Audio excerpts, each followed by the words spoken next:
In 2001, Charlotte Pfeifer was director of Indiana University South Bend's Office of Campus Diversity, as well as a South Bend Common Council representative. That year, she led the fifth in a series of events called Conversations on Race. The keynote speaker was Representative John Lewis. John Lewis passed away last Friday after a lifetime of fighting for justice.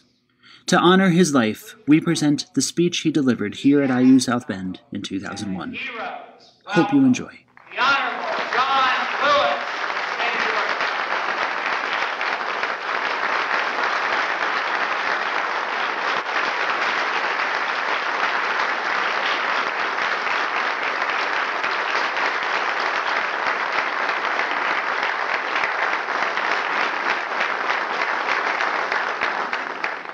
Thank you so much. Thank you for those kind words of introduction. I told some of you much earlier today that I grew up in a time when segregation was so real and so raw. When we didn't have a dialogue, we didn't have a conversation on race. And I want to thank all of the elected officials, thank all of the members of this effort, this great university, Indiana University of South Bend, for putting together this effort. I wish other universities, other cities were doing what you're doing here. You're making a lasting contribution to have the young people that we met with earlier to be studying the issue of civil rights, question of race, to travel through the South, study the civil rights movement. You are making a lasting contribution. And when historians pick up their pens and write about this spirit, they will have to say that a few good men and women, a few good people connected with Indiana University made a difference in the whole question of civil rights and race relations. When I was growing up outside of Troy, Alabama, 50 miles from Montgomery, as a young child, as a young boy, I saw those signs that said white men, colored men. I saw those signs that said white women, colored women. I saw those signs that said white waiting, colored waiting. As a young child, I tasted the bitter fruits of racism. I saw segregation. I saw racial discrimination. I didn't like it. And somehow, in some way, as a child, as a young person, I became maladjusted to segregation, to racial discrimination. And as I was growing up, I heard about Rosa Parks. I heard about Martin Luther King Jr. I heard Dr. King's voice on the old radio. His voice, his words, inspired me to find a way to get involved in the civil rights movement. Tim didn't tell you that when I finished high school in May of 1957, at the age of 17, I wanted to attend a little college about 10 miles from my home called Troy State College. It is now known as Troy State University. It didn't admit black students.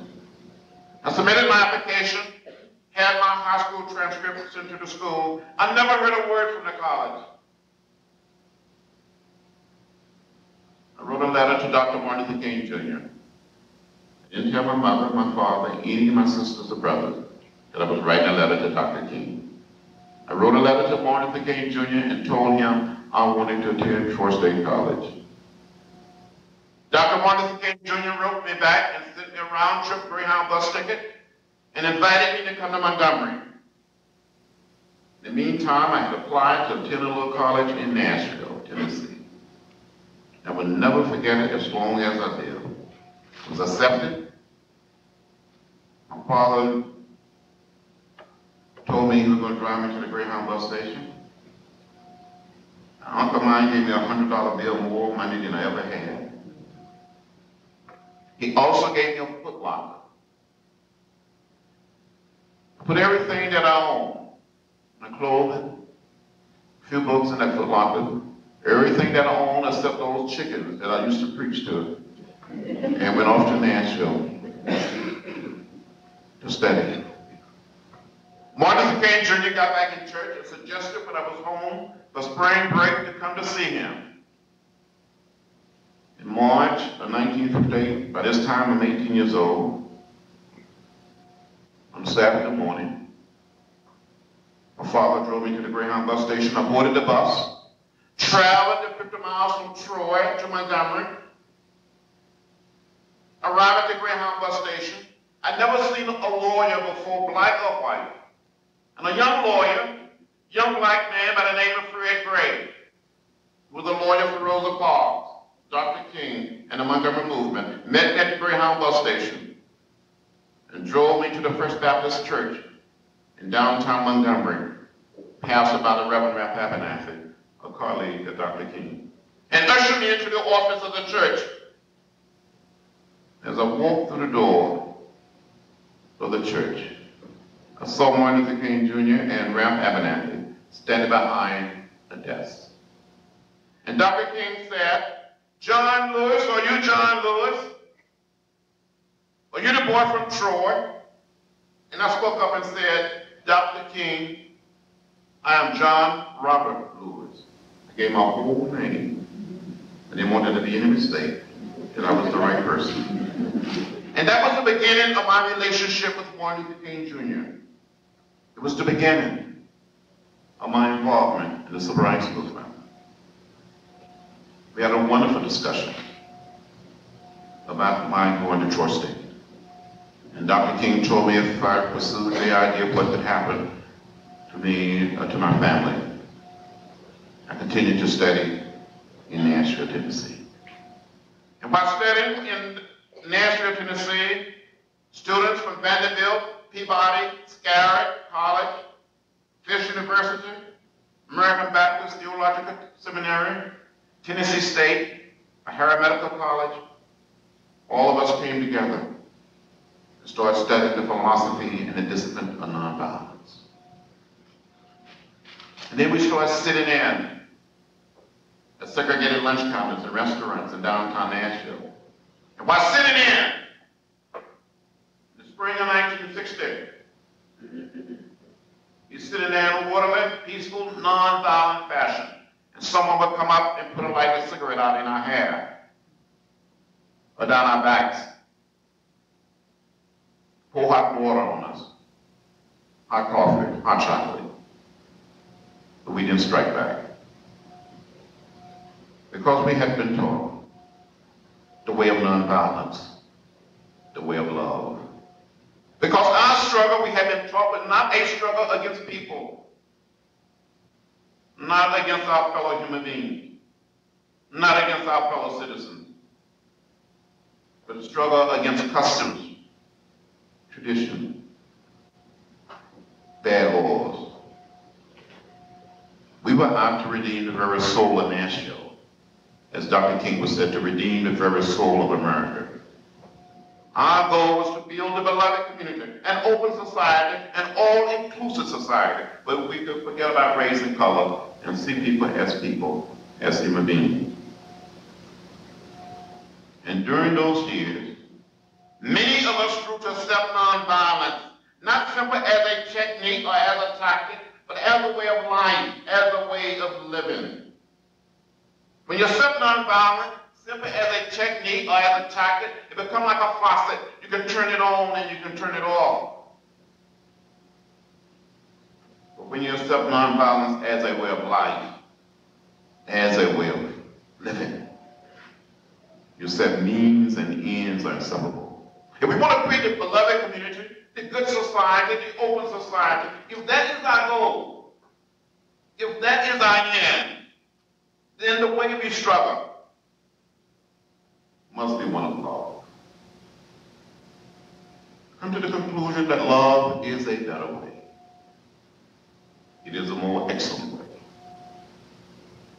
It is the good way. Growing up in the rural South, I was told over and over again by my mother, my father, my grandparents, my great-grandparents, don't get in trouble.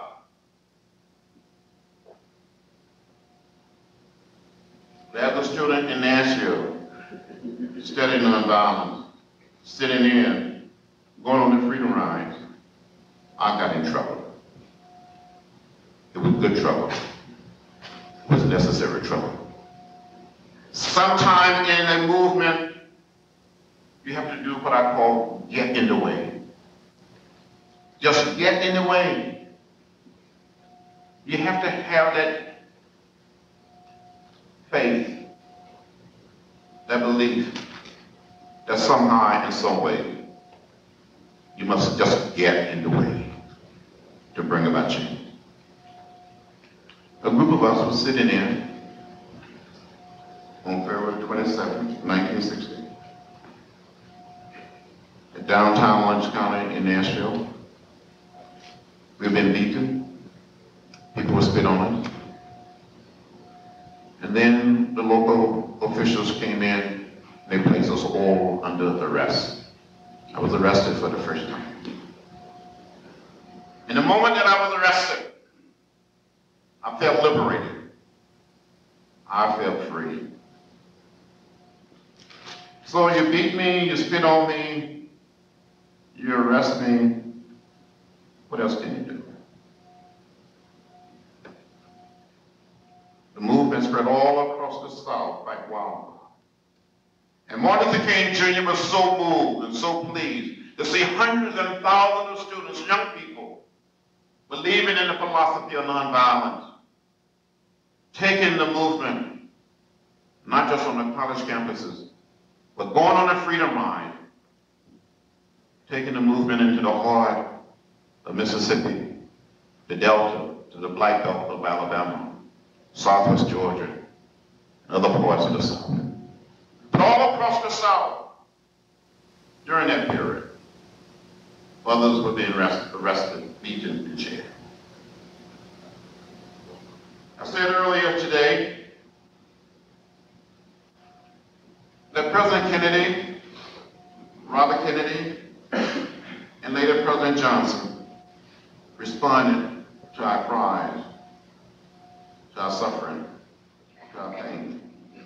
I saw the Kennedy administration, the Johnson administration during those years, as sympathetic referees in the struggle for civil rights, in the struggle for social change. I remember the last time I saw President Kennedy alive, on August 28, 1963, after the March on Washington. He greeted us, said he enjoyed the speeches. It was a wonderful occasion. Wished all of us well, told us to go out and work to get the Civil Rights Act passed. But a few short days after the March on Washington, the terrible bombing of the 16th Street Church in Birmingham, September 15, 1963, where 4 little girls were killed. It was a dark hour. But we didn't give up. In my March on Washington speech, I had said, one person, or one man, one vote. One man, one vote is the African cry. It is ours too. It must be ours. And we turn our attention to getting the right to vote. We went into Selma. Only 2.1% of black people of voting age were registered to vote. We intensified our efforts in Mississippi, a state that had a black voting age population of more than 450,000, and only about 16,000 blacks were registered to vote. There was one county in Alabama, Lowndes County, between Selma and Montgomery. The county was more than 80% African American. There was not a single registered African American voter in the county.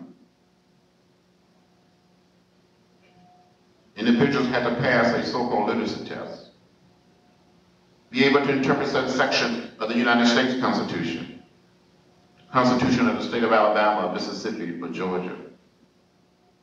There were black lawyers, black doctors, black high school teachers, college professors, and told they could not read or write well enough. On one occasion, there was a black man who had a PhD degree in philosophical theology, and he flunked the so-called literacy test. On another occasion, a man was asked to give the number of bubbles in a bar of soap. How many smart student at any university can give the number of bubbles in a bar of soap? That whole effort came to a head in 1964 when my old organization, SNCC, the Student Nonviolent Coordinating Committee, organized something called the Mississippi Summer Project. And we recruited more than 1,000 students, teachers, lawyers, doctors, ministers, priests, rabbis, nuns, and others to come to Mississippi and work that summer. To work in the freedom schools, in community centers, preparing people to pass the so-called literacy test. The summer night of June 21st, 1964, 3 young men that I knew, Andy Goodman, Mika Schreiner, white, James Shaney, black, went out to investigate the burning of a black church. These 3 young men were arrested, taken to jail by the sheriff. Later that same Sunday night, they were taken from jail by the sheriff and his deputy, turned over to the Klan, where they were beaten, shot, and killed. These 3 young men didn't die in Vietnam. They didn't die in the Middle East. They didn't die in Eastern Europe. They didn't die in Africa. They didn't die in Central or South America. They died right here in our own country for the right of all of our citizens to become participants in the democratic process. We didn't give up. We didn't get lost in the sea of despair. We didn't become bitter. We continued to work. On July 2nd, 1964, President Johnson signed the Civil Rights Act of 1964. He won a landslide election in November 1964. Dr. Martin Luther King Jr. received the Nobel Peace Prize in December 1964. Come back to America, hold a meeting with President Johnson at the White House, and said, Mr. President, we need a strong voting rights act. President Johnson told Dr. King in so many words, we don't have the votes in the Congress to get a Voting Rights Act passed. And just signed the Civil Rights Act. Martin Luther King Jr. make it back to Atlanta, meet with people in his own organization, the SCLC, the Southern Christian Leadership Conference, meet with those of us in the Student Nonviolent Coordinating Committee. And he said we would write that act. He made a decision to join us in Selma, Alabama, where we have been involved since 1962. You heard me say earlier in Selma, Alabama, the heart of the black belt, only 2.1% of blacks of voting age were registered to vote. In Selma, in Dallas County, the only place that you could even attempt to register to vote was at the county courthouse. And only attempt to register to vote on the first and third Mondays of each month. We had a sheriff there, was a very big man, mean man. He wore a gun on one side, a nightstick on the other side, and he carried an electric caprod in his hand, and he didn't use it on cows. He wore a button on his left lapel that said never. Never to voter registration, never to integration. But it was my day to lead a group of elderly black men and women to the courthouse, just to get inside the door, up the steps, get a copy of the test. Sheriff Clark met me at the top of the steps. And he said to me, John Lewis, you're not a silent agitator. to the lowest form of humanity. At that time, I had all of my hair, and I was a few pounds lighter. I looked Sheriff Clark straight in the eye, and I said, Sheriff, I may be an agitator, but I'm not an outsider. I grew up only 90 miles from here, and we're going to stay here until these people out to register to vote. And he said, you're under arrest. And he took me to jail along with a few other people. It was okay. I've been arrested and gone to jail a few times before, so it was okay. A few days later, Dr. Martin Luther King Jr., Reverend Abernathy, and others came to Selma. We mobilized the city of Selma, Dallas County, the surrounding communities. We filled the city jail, the county jail. 700 people got arrested. And then the night of February the 19th, 1965, in a little town called Marion, Alabama, about 35 miles from Selma, the home county, Perry County, where Marion, Alabama is the county seat, the home county of Mrs. Martin Luther King Jr., Mrs. Ralph Abernathy, and the late Mrs. Andrew Young, Jean Young, all from the same place. A young man by the name of Jimmy Lee Jackson was involved in a march for the right to vote. A confrontation occurred. He tried to protect his elderly grandfather. He was shot in the stomach by a state trooper. And a few days later, he died at the Good Samaritan Hospital in Selma. Because of what happened to him, we made a decision, the movement did, that we will march from Selma to Montgomery to dramatize to the nation and to the world that we wanted the right to register to vote, the right of all of our citizens to participate in the democratic process. We set the date on March 7th that we will march, Sunday, March 7th. On Saturday, March 6th, Governor Wallace, the governor of the state of Alabama, issued a statement saying the march will not be allowed. The same day, Sheriff Clark requested that all white men over the age of 21 to come down to the courthouse to be deputized, to become part of his posse to stop the march.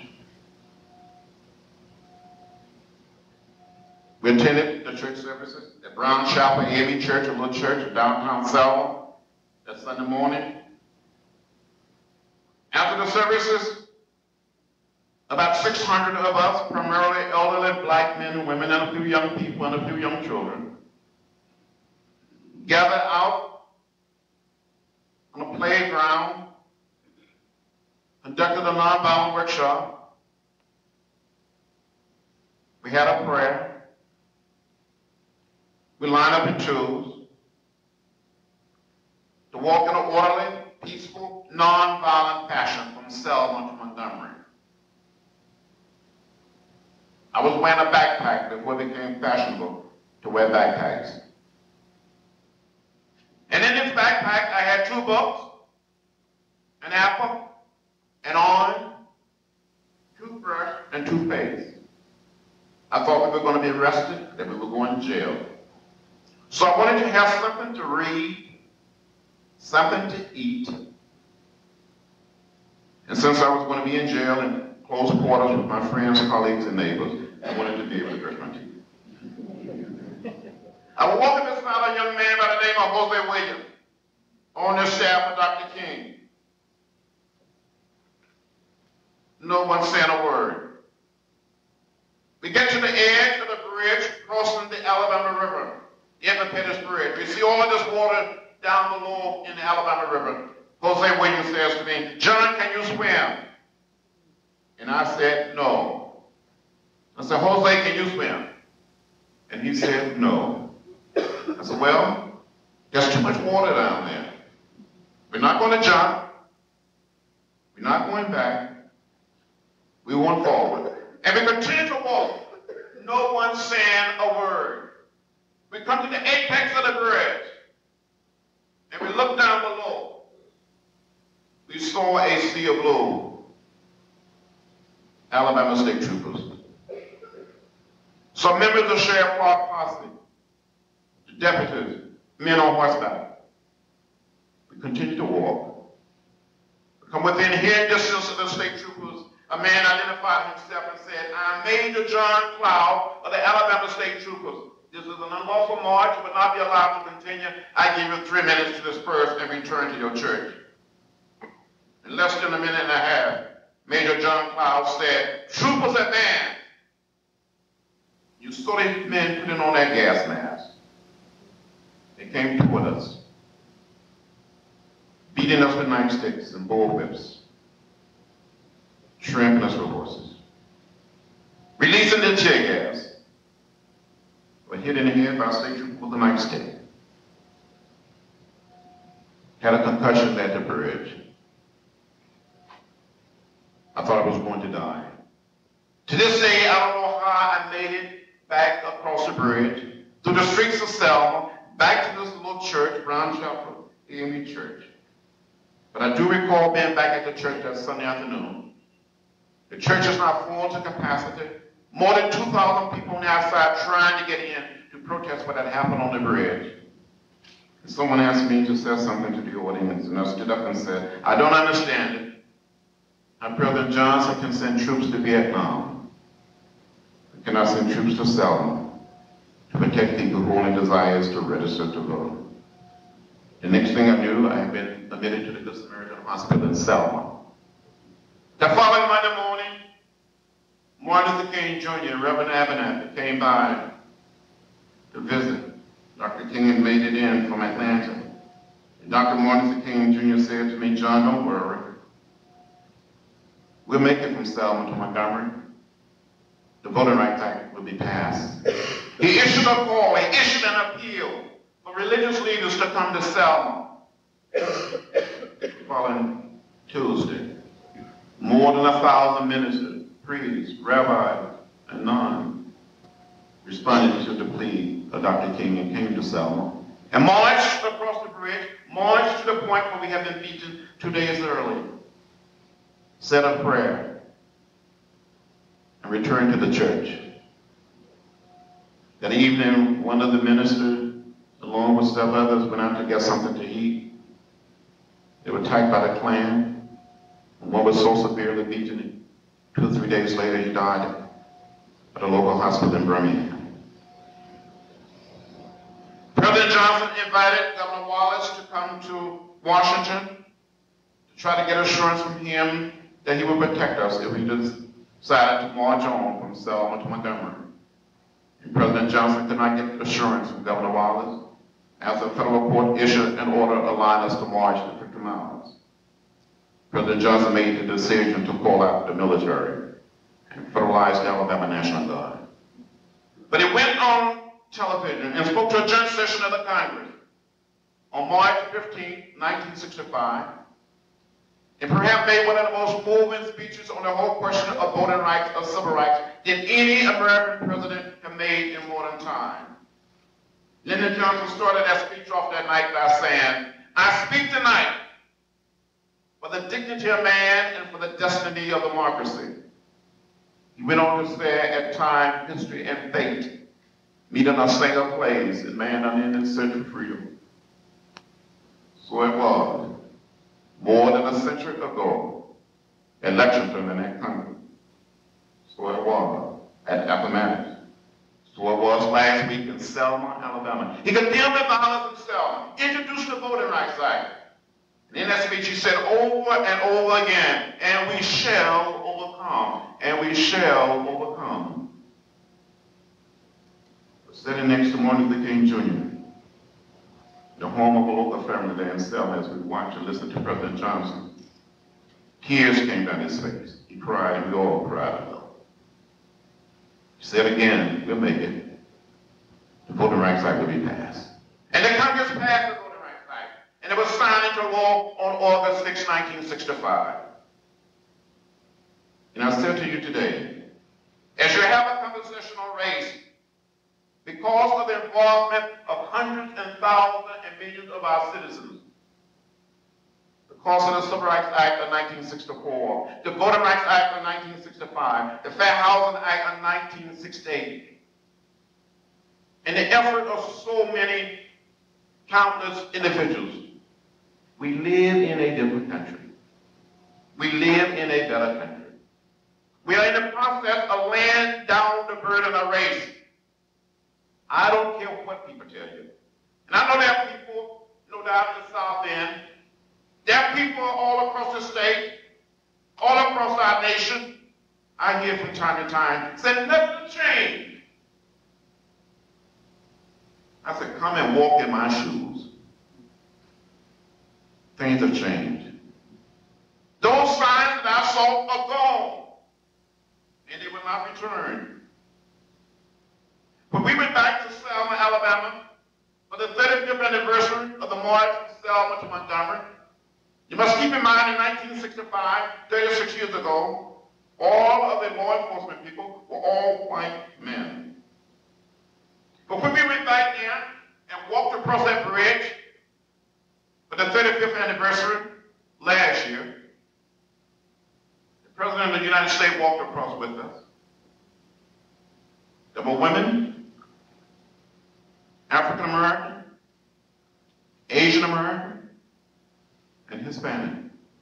They didn't beat us. They stood and saluted us. And on the other side of the bridge, the governor of the state of Alabama reached out and shook my hand and said, welcome home, John Lewis. We live in a different country. It is important for us to talk about race, to engage in a dialogue, not sweeping the question under the rug. We have come a distance.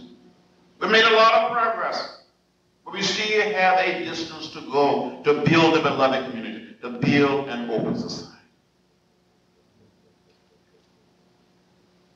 If someone, Tim, had told me when I was preaching to those chickens, if someone had told me when I was sitting in, going on a freedom ride, if someone had told me when I was being arrested for the time in jail, if someone had told me when I was left lying unconscious at the Greyhound bus station in Montgomery in May of 1961, if someone had told me when I had a concussion at the bridge in 1965, that one day I would be standing here at Indiana University, South Bend, as a member of Congress, representing all of the good people of Georgia, of the 5th District, black and white. I would say, you crazy? You out of your mind? You don't know what you're talking about. So I said to all of us, and especially young people, you must never ever give up, or give in, or give out. Don't become bitter.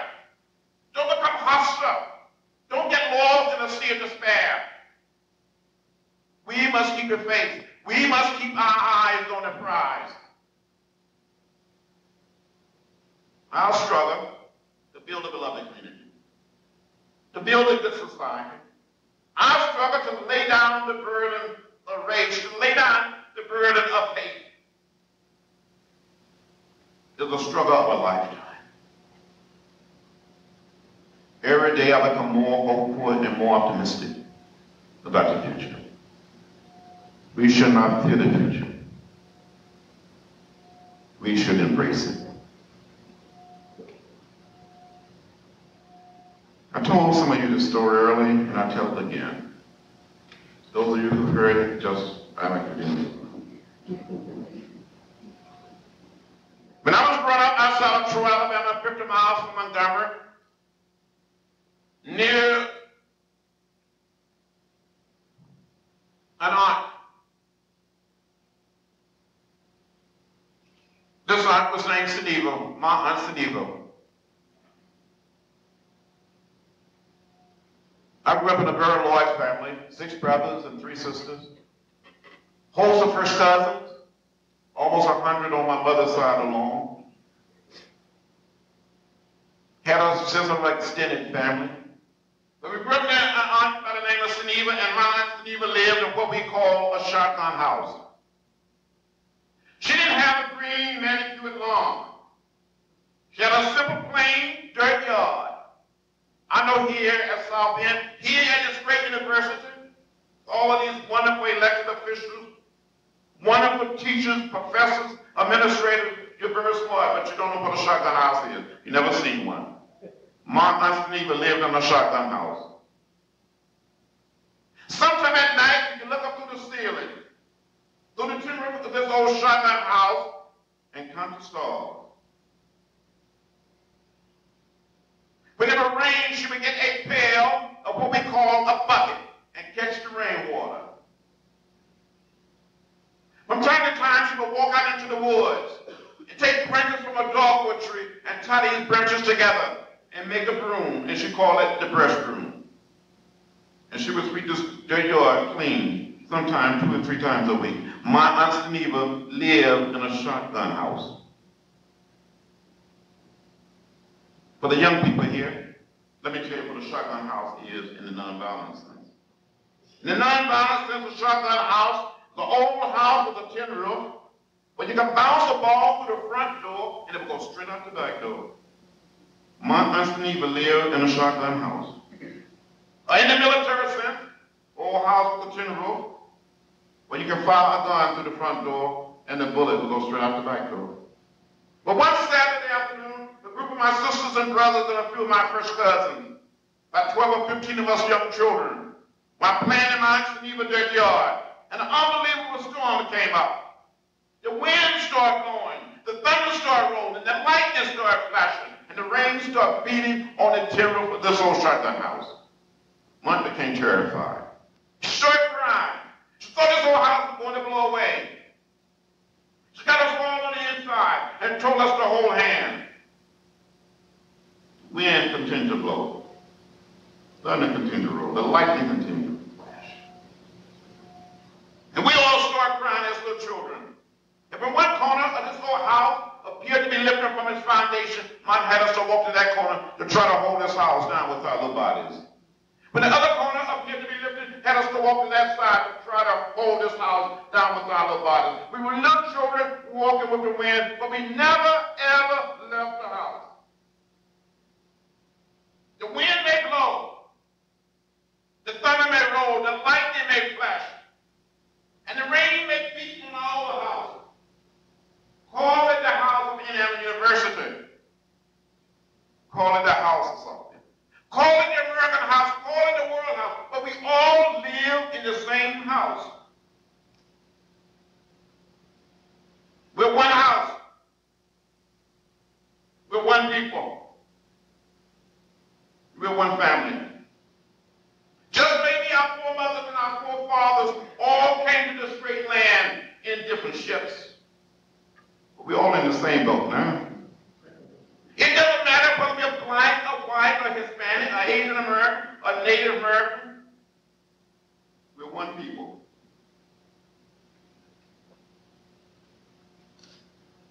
So I've said to you this afternoon, as we continue this journey, this dialogue, this discussion, this debate, this conversation on race, that we must stay with the house, that we must walk with the wind. Let the very spirit of our democracy be our guide. Thank you very much.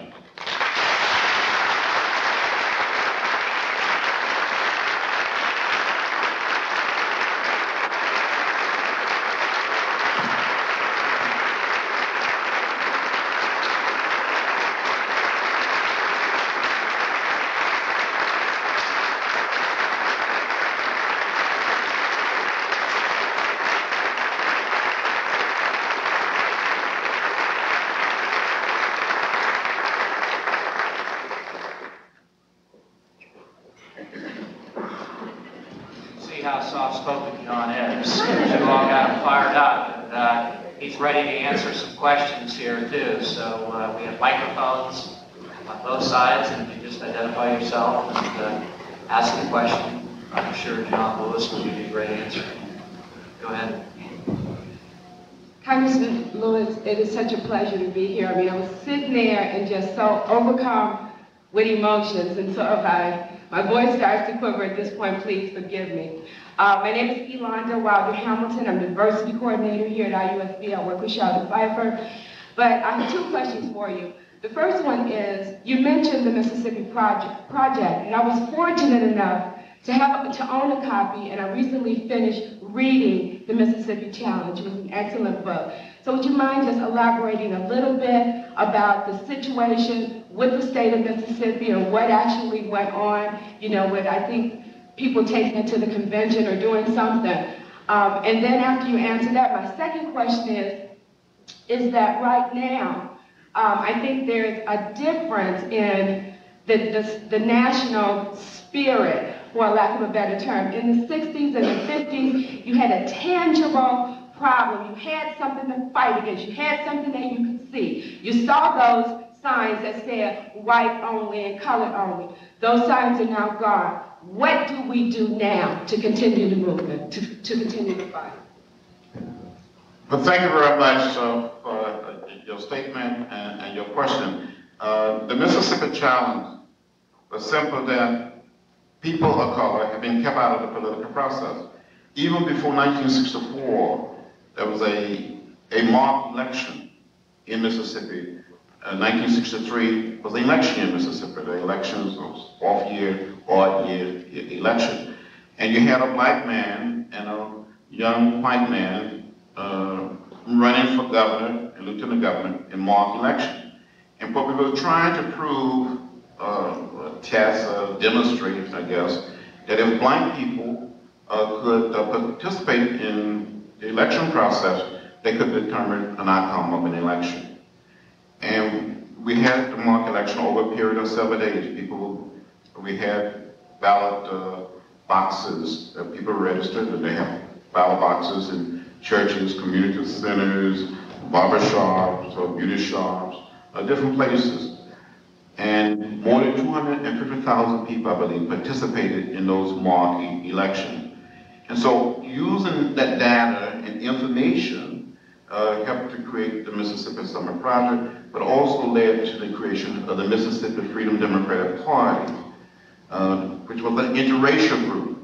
The regular Democratic Party in Mississippi was all white, mostly men, very few women. And it challenged the seating of the Mississippi delegation at the National Democratic Convention in Atlantic City in 1964. They were not seated. I think they offered them 2 honorary guests. They could be honorary visitors, guests at the convention. And it led also to the Mississippi Freedom Democratic Party challenging the seating of the Mississippi Congressional Delegation in the following January of 1965, I believe. But it helped to build a strong challenge to the Democratic Party nationally. And so the Mississippi challenge helped to make the Democratic Party, the National Democratic Party, a much more representative party. Today you have a very much an integrated or interracial party in the state of Mississippi, and you have black people elected at almost all levels to the Congress. I think Mississippi probably have more blacks in the state legislature, I think, probably in any state, all over the state that people elected. So in a sense, that was a real success because we got the Voting Rights Act passed. And today, you're right, we don't have the signs. People can register and vote. Right now, part of our challenge is to see that all votes are counted. That's important. And part of the challenge now is to see that people get out and vote. A lot of people just don't vote anymore. And it's not just African American. No one is voting. The greatest threat to our democracy is the lack of participation. People must get out and vote, participate, run for office, be involved. I think it's important. But there's other problems. Education, here in a university, whether it's at the college level, whether it's high school, elementary school, wherever, we need to spend more. Tim Rohn has been a fighter for education, not just for this state and this district, but of our nation. But it's important to see that all of our young people get the best possible education. We got to protect the environment. I said earlier, people have a right to know what is in the water they drink, what is in the food we eat, what is in the air we breathe. There are certain issues, I think, that transcend race. They're not just civil rights, they're human rights that we got to deal with. And anytime we see people being discriminated against, or being put down because of their color, their race, their religion, their gender or sexual orientation, whether they're challenged or whatever, we have to be against it. There's not any room in American society for discrimination.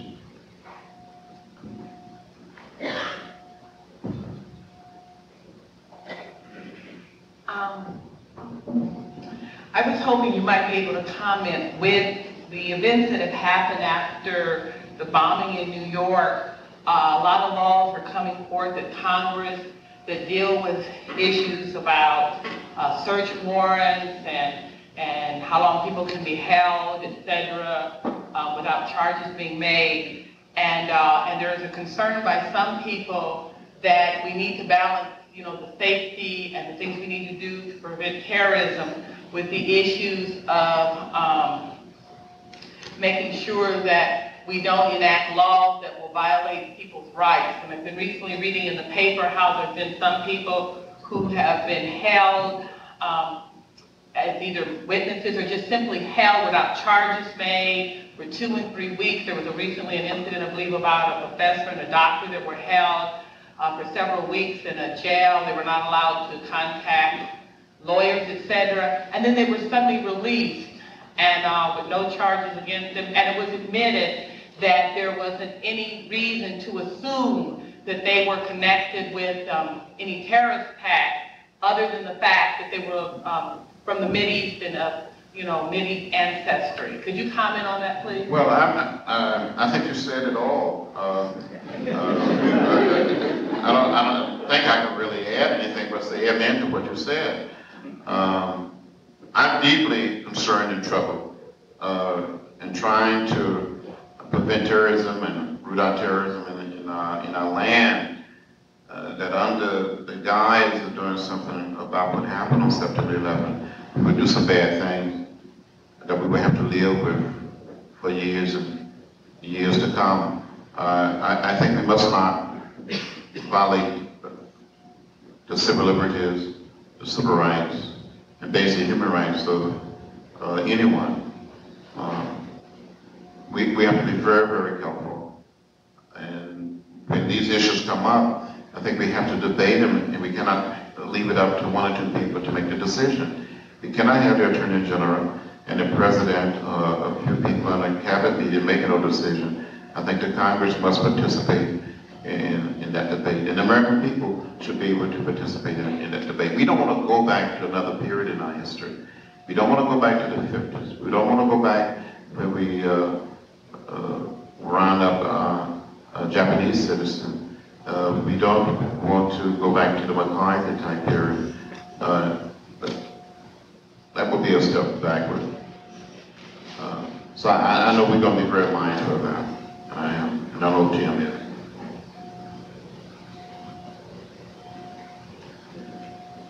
Congressman Lewis, my name is Mark Meisner. I'm a candidate for Congress here in the 2nd District. Welcome to South Bend. A big part of my platform that I've been campaigning on is election reform. And I've been advocating making Election Day a national holiday so that we make voting easier for working families. And I'd be curious to hear your thoughts on that issue. Well, let me just say that several pieces of legislation are pending. I believe there's a bipartisan piece that was introduced by the House Administration Committee, the chairman, and the ranking member. And some of us have signed on to that. I lean for you, I guess. I think national election, we should find a way to make national election a holiday, a national holiday. There's some discussion about the possibility of having the same time when we celebrate Veterans Day and make that a national holiday anyway, move national election to Veterans Day. There's some discussion about that. I don't know how you can do it, but there's some discussion. I think we got to make it very easy and very simple and very convenient for all of our citizens to participate. Same-day registration as voting. We we got to get away from this punch ballot and all of that. We don't need to go down that road again. And I know in the state of Georgia, we're moving very fast to get rid of the punch card in some of our metropolitan comments. But we need to find a very simple way, but won't have a national embarrassment. And at the same time, it's not just being embarrassed, but voting is the thing that we all can do, to participate in. And we must make it an easy task. We've got to get rid of the long line, and just got to make it efficient. And I want to do what I can, and I'm sure Tim is going to do what he can. So we believe in this, and we feel very strong about it. We've got to open up the political process and let all of the people come in. Thank you. Thank you. Mr. Lewis, I want to say God bless you, and to say that you've paved the way for a lot of the younger generations around here, not so much blacks, but all races to come together and do things. And I want to say thank you for paving the way and being the example for all of us to have more freedom than what we've had back in the 50s and 60s. My question to you is, I've studied Martin Luther King ever since the 4th grade, and I've had a deep passion for the civil rights movement, and I've read a lot of books on him and almost everything that he's done, and all the different people that you talked about, like Hosea Williams and Andrew Young, Ralph Abernathy, all of them. I've studied the civil rights movement basically since 4th grade, and I've been I've had a deep passion for that. And my question to you is, can you describe the feeling of what it felt like to work with King and the different things, like your ideas on all the things that you went through as far as organizing the SNCC, the SCLC, the MIA, and just the civil rights, basically, what the feeling or the emotions that you had when you went through all that? Well, first of all, thank you for your kind words.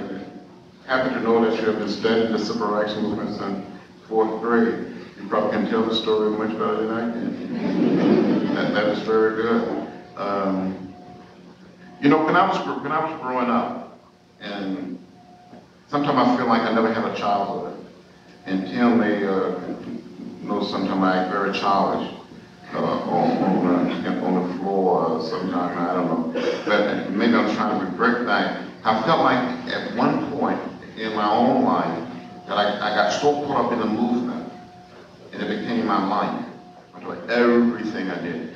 But during those early years, like you, I read everything I could about the NACP, about A. Philip Randolph, about Martin Luther King Jr., Thurgood Marshall, and others. And when I was in school, and Thurgood Marshall, as a lawyer for the NACP Legal Defense Fund, he would come to Nashville and he would speak. Daisy Banks, for example, who was leading this sort of the council and organizing the Little Rock Nine in Little Rock. And people in Coretta would come and sing and raise money for the movement. And I just sort of got so involved in all of that. And today, when I look back on it, I feel very blessed, really, that I got to know some of these individuals. Got to know Martin Luther King Jr. very, very well. And people like Reverend Abernathy and Hosea Williams. I guess people that you get arrested with, you go to jail with, you're beaten with, you see some of your friends hurt, and some of them died, passed on. It's like family. The movement was like a family. If we used to talk about in SNCC and in SCLC, that we were a circle of trust, a band of brothers and sisters. And it was wonderful to work with Dr. King. He was a wonderful man, but he was not just someone speaking to a large audience or during an interview on television or leading them on, but he was just he would listen. And he loved being around young people, but he also would tell jokes on himself and on others. And sometimes they would be so funny, and sometimes not so funny, but you try to laugh. But, he would, on occasion, you'd be traveling someplace in Alabama, Georgia, Mississippi, there'll be some hole in the wall, a hole in the wall restaurant. No one in his right mind would want to stop there. You know, maybe some barbecue chicken or ribs or something. Didn't have that many fast food places there in the rural South in these small towns. And he was saying, let's stop and get something to eat. But we get arrested, go to jail, at least we will have a full stomach. So that was taken in here. But from time to time, people mock deacons at the church and some of the ministers that he heard when he was growing up. And he would just, sometimes he would say to me, John, that doesn't sound like you. Even when I was working on my March of Washington speech, he wanted me to change something. He was very kind. He was a very kind and very thoughtful human being. Like the great men in the movement. I don't know what else I can say about it.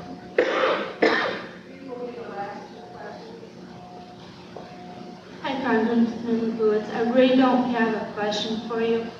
I just want to state that I feel sorry for what you had gone through and apologize for my ancestors, my grandparents, and aunts, uncles, and my mom and dad were all alive back at that time when everything was going on. You're the second congressman that has touched me. Mr. Romer was the first one. When he first started into politics, he was running for something in Mishawaka. I don't really remember what it was, but he walked up to my house and talked with me the first year that I registered to vote. So I just want to let you know you both have touched me very deeply, and I really feel sorry for what you had to go through, Congressman Lewis.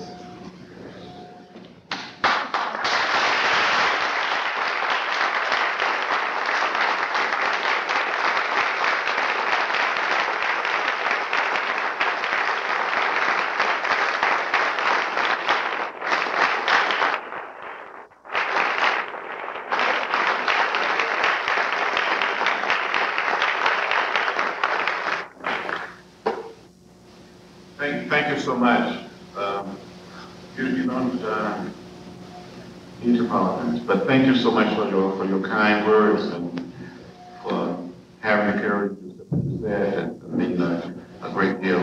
I think that's what the movement was all about, to reconcile, to bring people together, to make us a family. Thank you.